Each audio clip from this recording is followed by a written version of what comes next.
नमस्कार साथियों, स्वागत है आप सभी का अंकित इंस्पायर्स इंडिया पर। मैं हूं अंकित अवस्थी। आप हैं मेरे साथ में एक ऐसी खबर पर चर्चा करने के लिए जो कि निश्चित ही आपको भारत के प्रति एक और प्रेम करने का मौका देगी। और सबसे बड़ा मौका इस बात का कि क्या यह आत्मनिर्भर भारत की तरफ बढ़ने का एक और कदम है, और वो ब्लेसिंग इन डिस्गाइज के रूप में बनकर आया है, आपदा में अवसर के रूप में निकल कर आया है। सारी बातें आज के सेशन में करेंगे, लेकिन इससे पहले आप जैसा कि देख रहे हैं कटिंग के अंदर कि अब भारत में बनेंगे विमान। रूस ने दिया प्लान। क्या है ये रूस का दिया हुआ प्लान और अचानक कैसे क्या हो रहा है? और सबसे बड़ी बात, जब रूस ने हमें प्लान दिया है तो अब ऐसी स्थिति में वो जो एयर इंडिया जो टाटा का प्रोडक्ट है और इंडिगो जो कि फिलहाल टर्किश एयरलाइंस के साथ में एयरबस और बोइंग लेने की बात कर चुके हैं, ये किस तरफ जाएंगे? क्या ये भारत में ही बने हुए विमान खरीदेंगे या फिर बाहर जाएंगे? आपको याद होगा कुछ दिनों पहले मैंने एक सेशन किया था अंकित इंस्पायर्स इंडिया पर कि टाटा के स्वागत में उतरी तीन महाशक्तियां। और जब हमने ये सेशन आपको किया था तब बताया था कि जैसे ही टाटा ने कहा, यानी एयर इंडिया ने कहा कि हम इतने विमान खरीदेंगे कि वो दुनिया की नंबर 1 डील बन जाएंगे, इसके बाद बाइडेन हो, इमानुएल मैक्रोन हो, ऋषि सुनक हो, सब तारीफों के पुलिंदे बहाने लग गए भारत के कि हमारे यहां पर इतना रोजगार पैदा हो जाएगा, हमारे यहां पर इतनी तरक्की होगी, धन्यवाद इंडिया, बातें होने लगी। फिर हमने दूसरा सेशन किया अपने नए channel RNA by Ankit Awasthi sir पर, जिसमें हमने बताया कि अब टाटा के बाद इंडिगो ने भी कहा है कि भाई हम भी 500 विमान का ऑर्डर ऑलरेडी दे रखे हैं। वो बात दूसरी है कि हमने अभी तक कहा नहीं है। ऐसी स्थिति में दोनों खबरें बैक टू बैक आई। इससे यह समझ में आया कि India to rule global sky. लेकिन आप में से बहुत से लोगों के मन में एक सवाल चल रहा था, और वो सवाल क्या था? सवाल यह था कि सर अगर ऐसा ही है तो भारत में विमान नहीं बनाए जा सकते क्या? क्योंकि आप लगभग 1000 विमान का ऑर्डर हो चुका है, 500 इसका, 470 इसका, लगभग 1000 विमान, 970 विमान है। 1000 विमान बनाने के लिए तो कंपनी को यहां आ जाना चाहिए, हमें बनवाने के लिए क्यों जाना चाहिए? रोजगार अगर देना ही है तो वहां क्यों दें? बनाना है तो यहां बनाओ, कंपनीज का सारा सामान उठवा के यहां ले आओ। इससे कम से कम भारत में रोजगार तो मिलेगा। हम अपने रोजगार के नाम पर यही क्यों माने कि जब हमारे पास विमान आ जाएगा तो हम विमान चलाने की नौकरी कर लेंगे, या उसमें फ्लाइट अटेंडेंट बन जाएंगे, या उसका मतलब जो ग्राउंड स्टाफ है वो बनेंगे। हम ये क्यों ना सोचे कि बनाने वाले भी हम हो?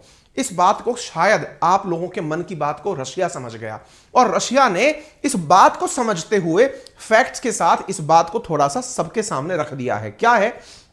2021 की अगर रिपोर्ट का आप हवाला देखें तो दुनिया के अंदर जितना भी फ्लाइट निर्माण का मार्केट है उसमें से $413 बिलियन का मार्केट, अकेला मार्केट बोइंग और एयरबस का है।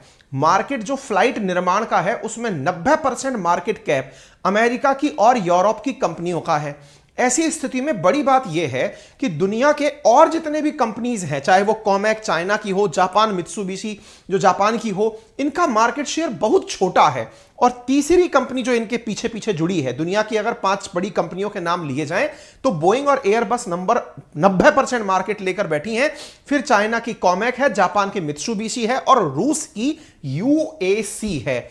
अगर इस नाम को आपने ध्यान से सुन लिया, रूस की यूएसी, इसे फोकस करके चलिएगा क्योंकि आज की सुर्खियों में इसी का नाम कई बार दोहराया जाएगा।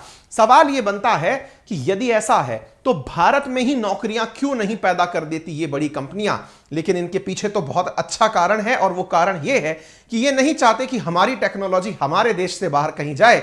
इस बात को शायद रूस समझ गया, और सैंक्शन हिट रशिया ने भारत को कहा है कि वो सिविल जेट, देखिए जेट 2 तरह के होते हैं, फाइटर जेट जो युद्ध में काम आए, सिविल जेट जो अपन सिविलियंस की यात्रा में काम आए। तो उसने कहा है sanction hit Russia pitches manufacture of its civil jet in India. यह खबर प्रकाशित होती है द हिंदू में एक्सक्लूसिवली। यानी प्रतिबंधों के बावजूद जो रशिया है उसने भारत से कहा है कि जब आप इतने सारे लोगों को इतना तरह का रोजगार दे रहे हैं, वो लोग वहां पर रोजगार पैदा कर रहे हैं, तो मैं आपको इससे एक बेहतर डील देता हूं। और वो बेहतर डील ये है कि आपने जिस तरह से अभी स्वागत करवाया है दुनिया भर में कि हमारे यहां रोजगार पैदा होगा, मैं आपको ऑफर देता हूं कि आपके शहर में दूसरे तरीके का रोजगार भी दे दूंगा। बोले कैसा? बोले मैन्युफैक्चरिंग भी आपकी। कहने का अर्थ यह हुआ कि अब अमेरिका क्यों जाना बोइंग के पास, जब मेरी कंपनी यूएसी, ये रहा यूएसी, ये आपके यहां पर आकर आपके एचएएल के साथ मिलकर सिविल जहाज बनाने को तैयार है। आप निर्माण यही करिए ना, तो यानी भारत के मार्केट के लिए अब जो खरीदार और दावेदार लगे हुए हैं उनमें से रशिया भी अपनी बोली लगा चुका है और कह चुका है कि सर मेरे साथ मिलकर के यही बना लीजिए। Sanction hit Russia pitches manufacture of its civil jet in India. यह खबर जैसे ही आती है बहुत सारी उम्मीदें और कल्पनाएं निकल आती हैं, लेकिन उसके साथ साथ एक बहुत बड़ा सवाल बनता है, क्या रशिया के अंदर ऐसा कोई भी भाव पैदा नहीं है क्या कि वो अपना प्रोडक्ट हमारे यहां बनने देगा? क्या उसका प्रोडक्ट कॉपी पेस्ट नहीं हो जाएगा? तमाम बातें होंगी, लेकिन उससे पहली बड़ी बात सैंक्शन हिट की है। प्रतिबंधों से गुजर रहा है रूस, और ऐसी स्थिति में उसे लगता है कि मार्केट की डील में वो कैसे भागीदार बन सकता है। उदाहरण के लिए आप सबको मालूम है कि जेलेंस्की और पुतिन के बीच का चल रहा यह युद्ध कुछ ही दिनों में पूरा 1 साल कंप्लीट कर लेगा।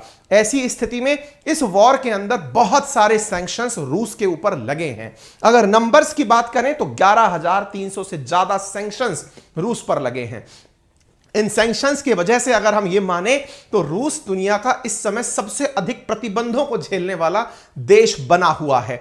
इसमें अधिकांश प्रतिबंध देशों के द्वारा इनके व्यक्तियों पर लगाए गए हैं, लेकिन कुछ सेक्टर्स भी हैं जिन पर प्रतिबंध लगा है, और उन सेक्टर्स में रशिया का एविएशन सेक्टर भी है जिस पर प्रतिबंध लगाया इन विदेशी कंपनियों ने। आप यहां पर देख सकते हैं 18% target entities, the remaining sanction target vessels and aircraft. आप यहां पर देख सकते हैं जो 24 प्रतिबंध हैं वो इनके एयरक्राफ्ट्स पर लगे हुए हैं। किनके?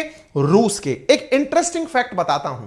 फैक्ट यह है साथियों कि रूस भी जो मतलब अपने यहां पर एयरक्राफ्ट यूज करता है, सिविल एयरक्राफ्ट, सिविल से बोले आम जनमानस को घुमाने के लिए जो एयरक्राफ्ट यूज करता है वो अधिकांश बोइंग और एयरबस के द्वारा ही निर्मित थे। ऐसी स्थिति में एक प्रकार की डिपेंडेंसी रूस की अमेरिका और एयरबस यानी कि यूरोप पर थी, लेकिन प्रतिबंधों की आड़ में रशियंस को परेशान करने के लिए इन दोनों कंपनीज ने रूस को सहायता देने से इनकार कर दिया। यानी कहने का अर्थ यह है कि सैंक्शन करके रशिया को एयरबस और बोइंग ने अपनी मदद देने से इनकार कर दिया। कब? जब उनके एयरक्राफ्ट इस पूरे साल में सर्विस के लिए नए इंस्ट्रूमेंट मांग रहे थे। आपको ज्ञात होना चाहिए यदि आप घर में एक सिंपल बाइक भी रखते हैं तो साल भर के अंदर उसमें भी कुछ वियर एंड टियर का खर्चा आता है। आप जब फ्लाइट रख रहे हैं तो हो सकता है उसका भी कोई ना कोई खर्च आएगा, इसके भी कुछ कलपुर्जे डलेंगे, लेकिन कंपनियों के द्वारा इस पूरे युद्ध काल के अंदर रशिया को अपनी तरफ से मदद नहीं दी गई। यह खबर आप 10 जनवरी 2023 की देख रहे हैं। Russian aviation sector hit by slew of incidents in new year, Airbus and Boeing to halt supply और aircraft part to Russian airlines. यह 2 मार्च 2022 की खबर है। यदि आप यहां पर देख रहे हैं तो यह इस साल की खबर है कि प्रभावित हुआ है, और यह युद्ध शुरू होने के कुछ ही दिनों बाद की खबर है कि बोइंग और एयरबस के वजह से रशिया के एयरक्राफ्ट के जो पार्ट हैं वो बुरी तरह प्रभावित हुए थे। इसका मतलब निकालिएगा। इसका मतलब यह हुआ कि युद्ध शुरू हुआ 24 फरवरी को, उसके मात्र 6 दिन के अंदर एयरबस और बोइंग ने यह डिसीजन ले लिया अपनी मार्केट में मोनोपोली का कि मैं रूस को किसी प्रकार की मदद नहीं भेजूंगा। लेकिन इसी चीज का जब इन्होंने नुकसान भुगता तो फिर रशिया ने टारगेट किया कि कोई बात नहीं, आपदा में अवसर सही। रूस ने खुद से अपनी कंपनियों से कहा कि आप लोग जब फाइटर जेट बना सकते हो, सुखोई जैसे, मिग जैसे फाइटर जेट बना सकते हो, तो फिर सिविल एयरक्राफ्ट क्यों नहीं? और इसी को ध्यान में रखते हुए इस युद्ध काल के अंदर मेरे प्यारे साथियों, सितंबर 28, 2022 की आप एक्सक्लूसिव खबर देख रहे हैं रॉयटर्स की, जिसमें यह छपा कि Russia aiming to fly solo without Airbus and Boeing. यानी रूस ने यह निर्धारित किया कि यदि तुम दोनों हमारे साथ नहीं आ सकते, कोई बात नहीं, हम अपना एयरक्राफ्ट चलाएंगे, हम अपनी कंपनियों से कहेंगे कि वो खुद का एयरक्राफ्ट बनाएं। आपको मैं याद दिला दूं, प्रथम विश्व युद्ध के बाद बड़ी मात्रा में इसी प्रकार के प्रतिबंध जर्मनी पर लाद दिए गए थे। उस समय हिटलर नहीं हुआ करता था। प्रथम विश्व युद्ध के बाद में जब जर्मनी पर बड़ी मात्रा में प्रतिबंध लादे गए थे तो जर्मन्स ने इसे अपने आत्मसम्मान से जोड़ लिया था, और इस वजह से प्रथम विश्व युद्ध 1918 में खत्म हुआ। प्रतिबंधित जर्मनी जो अपना बहुत बड़ा हिस्सा गंवा चुका था फ्रांस और ब्रिटेन के समक्ष, उनके लोगों के द्वारा दिन रात काम करके ऐसी ऐसी खोज की गई, ऐसी ऐसी डिस्कवरीज की गई कि वो सेकेंड वर्ल्ड वॉर के लिए सबसे ताकतवर देश बनकर निकला। उस दौरान सबमरीन्स, एयरक्राफ्ट्स, बहुत सारे तोप, तमंचे, बंदूक, जाने टेक्नोलॉजी, इतना विकास किया गया जर्मनी के द्वारा कि वो सेकेंड वर्ल्ड वॉर के दौरान, यानी कि अपने थोड़े ही समय के बाद में, युद्ध करने के लिए और तेजी से उठकर सामने आ खड़ा हुआ। कहने का अर्थ यह है कि उस बदले की आग ने, जिस प्रकार फिलहाल रूस पर इतने प्रतिबंध लाद दिए गए हैं कि वो दुनिया का सबसे ज्यादा प्रतिबंधित देश है, तो संभव है कि ये वाली जो इनकी प्रतिज्ञा है कि हम अपना काम खुद करेंगे, इस प्रतिज्ञा के पीछे भी मैं आपको बता देता हूं, इन्होंने टारगेट 1000 एयरक्राफ्ट का आने वाले 2 साल के अंदर रखा है कि हम अपने एयरक्राफ्ट बना लेंगे। आप इससे अंदाजा लगा लीजिए। तो ये ऐसा ही था जर्मनी के, मैं बता रहा हूं, इतिहास अपने आप को दोहराता है। जर्मन्स ने भी ऐसे ही काम किया था और सेकेंड वर्ल्ड वॉर में जब हिटलर बन के निकला था, वो पूरी तरह टेक्नोलॉजी से लैस था। हम ये तो नहीं कहते कि यहां पर हिटलर पनपने वाला है, लेकिन इन प्रतिबंधों से जब आदमी परेशान होगा तो कुछ नया पैदा करेगा, और इसे ही आपदा में अवसर कहते हैं। ऐसी स्थिति में एयरबस और बोइंग पर लगे हुए प्रतिबंध तो अपनी जगह थे, यानी ये तो मदद नहीं कर रहे थे, और इन्होंने डिसीजन ले लिया कि हम अपना कुछ पैदा करेंगे। इसी क्रम में रशिया के एविएशन सेक्टर ने अपना काम करना शुरू किया और याद आई भारत की। भारत की याद क्यों आई कि आप भी तो इन दिनों एयरबस और बोइंग पर निर्भर होने जा रहे हैं। यदि आपको वाकई में चाहिए कि आप इंडिपेंडेंस रखें, तो आप अपने 900 से अधिक, 1000 के आसपास एयरक्राफ्ट इन दोनों ही देशों से क्यों खरीद रहे हैं, इन दोनों कंपनियों से क्यों खरीद रहे हैं। रशिया ने भारत की तरफ हाथ बढ़ाया और ऑफर दिया कि आप जश्न तो खूब मना रहे हैं, क्यों ना हम और आप मिलकर आप ही के देश में, क्योंकि आपके देश में यह डिमांड उठी है। क्या डिमांड उठी है कि हम इतना सारा रोजगार अमेरिका में क्यों दें, हम इतना सारा रोजगार यूके में क्यों दें। हमारे ही देश की जरूरत पूरे करने के नाम पर अमेरिका और यूके और फ्रांस जैसे लोगों की जिंदगी क्यों बेहतर हो। हमारी आवश्यकताएं हैं। आत्मनिर्भर भारत कहां चला गया। आत्मनिर्भर भारत है तो मैन्युफैक्चरिंग के लिए या तो बोइंग और एयरबस को भारत बुलाओ, और अगर नहीं बुला सकते तो क्यों ना इस ऑप्शन पर काम करो। क्योंकि रूस ने भारत को ऑप्शन दिया है कि यदि आप मेरे साथ काम करेंगे तो मैं आपके HAL के साथ, हिंदुस्तान एरोनॉटिक्स लिमिटेड के साथ मिलकर के अपने द्वारा नए एयरक्राफ्ट बनाकर दे सकता हूं, और उन विमानों के अंदर मैं सुखोई सुपरजेट 100 आपको बनाकर तुरंत दे सकता हूं। सुखोई सुपरजेट 100 क्या है? एक ऐसा फाइटर एयरक्राफ्ट जो फाइटर नहीं है, असल मायने में ये कैरियर है, सिविल है। सुखोई हम लोग फाइटर के नाम से जानते थे, सुखोई एक कंपनी का नाम है। इसके द्वारा इन दिनों एक और प्लेन बनाया जा रहा है जो सिविल क्राफ्ट है, सिविल कार्गो है, सिविल विमान है, और इसके अंदर सुखोई सुपरजेट 100 यानी 100 लोगों को बिठा के ले जाने की इसमें क्षमता है।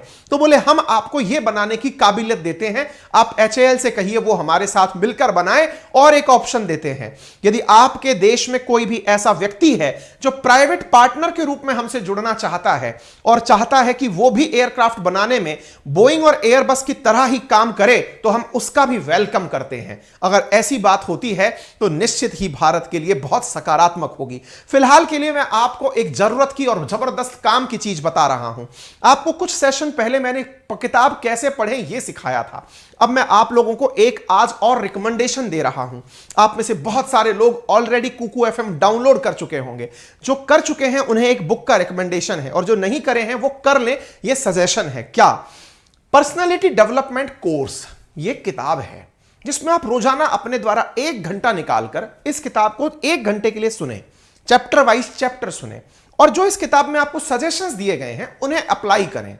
कितने की है ये किताब? ये 1000-2000 की नहीं, मात्र 99 रुपीज की किताब है। मेरा रेफरल कोड अंकित 50 लगाने पर यह 49 रुपीज की किताब नहीं, इसके साथ 10,000 और किताबें भी सुनने के लिए उपलब्ध होती हैं। यदि आपको चाहिए कि यह किताब आप सुने, तो इस किताब के लिए कमेंट बॉक्स में मैंने एक लिंक दिया है जो आपकी पर्सनैलिटी को ग्रूम करेगा। पर्सनैलिटी में बहुत सारे तरीके हैं जो अक्सर हम बोलते हैं ना, पब्लिक स्पीकिंग कैसे करें, अच्छी ड्रेस तरीके से कैसे पहने, महिलाओं के साथ सभ्यतापूर्वक व्यवहार कैसे करें, बुजुर्गों के साथ क्या व्यवहार करें, कंपनी में इंटरव्यू देने जाएं तब क्या बोलें, टेबल खाना खाते समय क्या मैनर्स रखें। इस तरह के फीचर्स इस किताब में सजेस्ट किए गए हैं, आप इसे जरूर सुनिएगा, निश्चित ही आपको यह व्यवहारिक परिवर्तन देगा। इतना ही नहीं, यहां पर बहुत सारी और भी किताबें हैं जिन्हें आप प्रॉपर तरीके से सुन सकते हैं। इतना ही नहीं, आप यहां पर अपने एफएम के सब्सक्रिप्शन को 1 महीने की कॉस्ट मात्र 49 रुपए में प्राप्त कर सकते हैं, जो कि कम है कई चीजों से, एक बर्गर की प्राइस से, एक कॉफी की कीमत से। मैं ये बोलता हूं कि 49 रुपए नॉलेज के लिए 1 रुपया प्रतिदिन के आसपास, 1.25 रुपया के आसपास पड़ता है। आप इसे यूज करें, क्योंकि इसकी वजह से आप बहुत सारे नॉलेज को अपने साथ प्राप्त कर पाएंगे। Use my referral code Ankit 50, link comment box में दिया हुआ है। आगे बढ़ते हैं। तो जब मैंने आपसे यह कहा कि सैंक्शन हिट रशिया ने भारत को बनाने की बात कही है, जिसके पीछे का बड़ा कारण है कि उनके ऊपर, खुद के ऊपर संकट आया हुआ है, उनके एयरक्राफ्ट को अमेरिका और जो यूरोप है वो मदद नहीं कर रहा है, और रशिया कहता है कि हम अपना खुद बनाएंगे, तो इस बीच में एक जानकारी निकल कर आती है कि इनका असल में ऑफर देने वाला व्यक्ति कौन है। आपने पहले ही पेज पर एक लाइन लिखी देती थी जिसका नाम था यूएसी। यूएसी रशिया की एक कंपनी है, उसके डायरेक्टर जनरल जिनका नाम है स्लाइसर, इन दिनों इंडिया आए हुए थे। कब आए हुए थे? एरो शो के दौरान। आपको याद होगा, हमने एरो शो के दौरान 13 से लेकर 17 तारीख के बीच में जो बेंगलुरु के अंदर याराहंका करके जो एयरपोर्ट है, जो एयरबेस है, वहां पर जो एरो शो हुआ था, उसमें बताया था कि रूस के, अमेरिका के बहुत सारे एयरक्राफ्ट इंडिया आए हुए हैं। उस दौरान यह व्यक्ति भी इंडिया आया था। उन दिनों इंडिया में एक क्रेज था, क्या तारीफें हो रही थी कि टाटा ने बहुत बड़ी डील कर दी, एयर इंडिया ने बहुत बड़ी डील कर दी। यह व्यक्ति रुका रहा, इसने उस चीज को एनालाइज किया और इन्होंने तुरंत इंडिया में एचएएल के सामने यह प्रस्ताव रख दिया। क्या रखा कि आप इतना खुश किस बात पर हो रहे हैं? एक सिविल क्राफ्ट बनाने के लिए, एक सिविल मतलब प्लेन बनाने के लिए आप कंपनी ऑफर दूसरे को दे रही है, अपन मिलके बनाते हैं। और यह व्यक्ति स्लाइसर जो है, जो कि यूएसी का डायरेक्टर है, यह इंडिया को ऑफर देकर चला गया। आपको याद होगा जब मैंने यह सेशन कराया था 16 फरवरी को, मैंने किया था 15 फरवरी की न्यूज के ऊपर एरो शो के अंदर कि भारत को रिझाने में दुनिया जुटी हुई है। यह अपने नए चैनल पर, जिसका नाम था RNA by Ankit Awasthi sir, जिसका हमने आपको काफी बार जिक्र किया है, हाल ही में 16 तारीख से सेशन शुरू हुए हैं। इस चैनल पर हमने ये सारी जानकारी आपको दी थी। हर देश हमको अपने अपने ऑफर दे रहा था। उस दौरान हमने आपको यह कहा था कि रूस ने हमसे कहा है कि वो सुखोई 57 साथ ही साथ चेकमेट जैसे एयरक्राफ्ट बनाने की सुविधा देगा, लेकिन वो व्यक्ति रुककर हमें एक और ऑफर दे गया। और वो क्या बोला कि मैं आप लोगों के साथ जुड़ करके यहीं पर निर्माण कार्य करना चाहता हूं। आपके दिमाग में एक प्रश्न बनना शुरू होगा। प्रश्न ये है, ये अचानक समझ में आया है इनको कि जब हमने ऑर्डर कर दिए, इससे पहले नहीं समझ में आ सकता था? या पहले ही हमसे नहीं कह सकते थे? कह सकते थे। फिर क्या लॉजिक है, आइए मैं बताता हूं। देखिए साथियों, हुआ क्या, आपको याद होगा हमने एक सेशन किया था। सेशन हमने हर न्यूज पर किए हैं और वो सारे आपस में कनेक्ट होते हैं। ये कनेक्टिंग डॉट थ्योरी पर आधारित होते हैं हमारे सारे सेशन। इन्हें आप फ्लो में सेट कर सकते हैं। रशिया ने लास्ट ईयर नवंबर 2022 में भारत से कहा था कि हमें बड़ी मात्रा के अंदर पार्ट्स की जरूरत है। इसके ऊपर भी मैंने सेशन किया था कि पुतिन ने मांगी भारत से मदद। यह कहां किया था? वो जो 2.0 करके चैनल है, जिसे फिलहाल हम छोड़ चुके हैं 58 लाख लोगों के परिवार के साथ, जहां से निकलकर हमने अपना नया सेशन बनाया, चैनल बनाया RNA by Ankit Awasthi sir के नाम से। साथियों, उधर हमने यह सेशन किया था। कब किया था? 29 नवंबर को, जिसमें हमने यह बताया था कि पुतिन ने भारत से मदद मांगी। कैसी मदद? असल मायने में यह उस दौरान एयरबस और बोइंग के जो पार्ट्स सप्लाई नहीं हो रहे थे उससे पीड़ित थे। इन्होंने कहा भारत अगर चाहे तो यह उधर से लेकर हमें भेज सकता है। हालांकि भारत ने उस समय अपने द्वारा किसी भी प्रकार का कोई संतुष्टिपूर्ण जवाब नहीं दिया। अरिंदम बागची का जो ये स्टेटमेंट है, जो हमारे फॉरेन स्पोक पर्सन है, उन्होंने केवल यह कहा कि इस बारे में मुझे कोई जानकारी नहीं है। भारत और रशिया के बीच सब कुछ वैसे ही चल रहा है जैसे पहले था। हमने कोई नया एग्रीमेंट नहीं किया है। यानी हम यह दिखाना नहीं चाह रहे थे कि हम रूस की आउट ऑफ द बॉक्स जाके मदद कर रहे हैं। इस वजह से रूस को यह समझ में आ गया कि इंडिया फिलहाल हमारी मदद करने के लिए इस तरह से आगे नहीं आएगा कि वो प्रतिबंधों के बावजूद हमें एयरबस और बोइंग से सामान खरीद के सप्लाई मार दे। ऐसी स्थिति में इन्होंने प्रॉपर तरीके से वेट एंड वॉच किया। और आज के दिन का इंतजार किया। अब आकर के इन्होंने कहा कि कोई बात नहीं, आप इंस्ट्रूमेंट नहीं दे सकते मत दो, अगर कुछ कर सकते हो तो फिलहाल अपने ही देश में हमारे साथ मिलकर के मैन्युफैक्चरिंग कर लो। और इस स्थिति में on the request of HAL we made a presentation and sent it to them, we are awaiting for their feedback. ये व्यक्ति जो कि यूएसी का खुद प्रेसिडेंट है, ये HAL के रेस्पॉन्स का इंतजार कर रहा है कि हम मिलकर के यहां पर सुखोई सुपरजेट 100 का निर्माण करेंगे। ये Sukhoi Superjet 100 seater civil aircraft है जो कि सुखोई कॉरपोरेशन के द्वारा बनाया गया है। आप पूछेंगे सुखोई कॉरपोरेशन के द्वारा बनाया गया है, नाम आप बार बार यूएसी कर रहे हैं, ये चक्कर क्या है? रूस की एक बड़ी कंपनी फिलहाल बन चुकी है जिसका नाम यूएसी है। देखिए, प्रतिबंधों की वजह से रूस की जितनी भी विमानन कंपनियां हैं वो फिलहाल घाटे में चल रही हैं। इस वजह से वो सारी कंपनीज मर्जर पर आ गई हैं ताकि एक होकर रहने लगे। यूएसी के अंडर ही सुखोई आ गई है और यूएसी के अंडर ही मिग आ गई है। मिग भी भारत में है और सुखोई भी भारत में ऑलरेडी है, लेकिन ये फाइटर जेट के रूप में थे, ना कि सिविल एयरक्राफ्ट के रूप में। अब सिविल एयरक्राफ्ट के रूप में यूएसी एक बड़ी कंपनी बन चुकी है जिसमें सुखोई और मिग दोनों आ चुके हैं। आप खबर देख सकते हैं, Sukhoi corporation which has now been merged into UAC. आ गई बात समझ में? Along with MiG corporation, Sukhoi और यूएसी अब एक हो चुके हैं। यानी यूएसी अब कोई हल्का ब्रांड नहीं है। इंडिया में सुखोई और मिग बड़ी मात्रा में यूज किए जाते हैं। ऐसी स्थिति में इसी यूएसी ने कहा है कि जब हम फाइटर जेट बना सकते हैं तो ये सिविल एयरक्राफ्ट कौन सी बहुत बड़ी बात है, हम सिविल एयरक्राफ्ट भी मिलकर के बना लेंगे। तो ये अगर आपसे पेपर में कभी पूछा जाए कि व्हाट इज सुखोई सुपरजेट 100 यानी SSJ 100, तो कंफ्यूज मत हो जाना कि सुखोई देख लिया तो सीधा लगा दो फाइटर एयरक्राफ्ट है। नहीं, ये सिविल एयरक्राफ्ट है, 100 सीटर है, सुखोई के द्वारा डेवलप किया जाएगा, रशिया के द्वारा डेवलप किया जाएगा। इसकी पहली फ्लाइट 2008 में बनी थी, 2011 के अंदर इसने चलना शुरू कर दिया था। यह फ्लाइट एक बार में अधिकतम 12,500 मीटर की ऊंचाई तक उड़ सकती है, 3,500 से 4,500 किलोमीटर एक बार में यह डिस्पैच में उड़ सकती है। ठीक है, इतना ही नहीं, फिलहाल इस यूएसी के अंदर रूस की और भी जो लोकल कंपनीज हैं जैसे कि टुपोलोव है या फिर इल्शाइन है, ये सब मिल चुकी हैं और यूएसी का हिस्सा बनती जा रही हैं। यूएसी को अगर पढ़ें तो ये देखिए, स्लाइसर का नाम यहां पर लिखा हुआ मिल रहा है, प्रेसिडेंट यूरी स्लाइसर, यही इंडिया आया हुआ है। That is United Aircraft Corporation, that is UAC. ये Russian aerospace and defence corporation है, इसके अंदर रशियन गवर्नमेंट का सबसे बड़ा हिस्सा है, यानी कि ये रूस की एक प्रकार की सरकारी कंपनी है। इसी वजह से जब आप यहां का फाउंडर ढूंढेंगे तो नाम आपको व्लादिमीर पुतिन का मिलता है। यहां पर आप देख सकते हैं मेजर स्टेक इसके अंदर रशियन गवर्नमेंट के हैं और इसके अंदर रशियन प्राइवेट और स्टैंड ऑन्ड एयरक्राफ्ट कंपनी भी शामिल हो गई हैं। यानी कि एक बड़ी तरह से यह समझिए कि एक बड़ी सरकारी बैंक में जैसे प्राइवेट और सरकारी बैंक मिलकर के एक बड़ी बैंक बना लेते हैं, ऐसे ही यूनाइटेड एयरक्राफ्ट कॉरपोरेशन जो कि रूस का एक बहुत बड़ा सरकारी संगठन हो गया है, इसमें कई प्राइवेट और सरकारी संगठन मिलकर के इसे बड़ा बना दिए हैं। यही यूएसी अपने पास सुखोई भी रखता है, मिग भी रखता है। यही HAL से बात कर रहा है कि आप हमारे साथ मिलकर के एयरक्राफ्ट का निर्माण कर लीजिए। क्लियर है? स्लाइसर ने कहा absolutely Russian variant with Russian component, avionics and system so that there is no foreign component.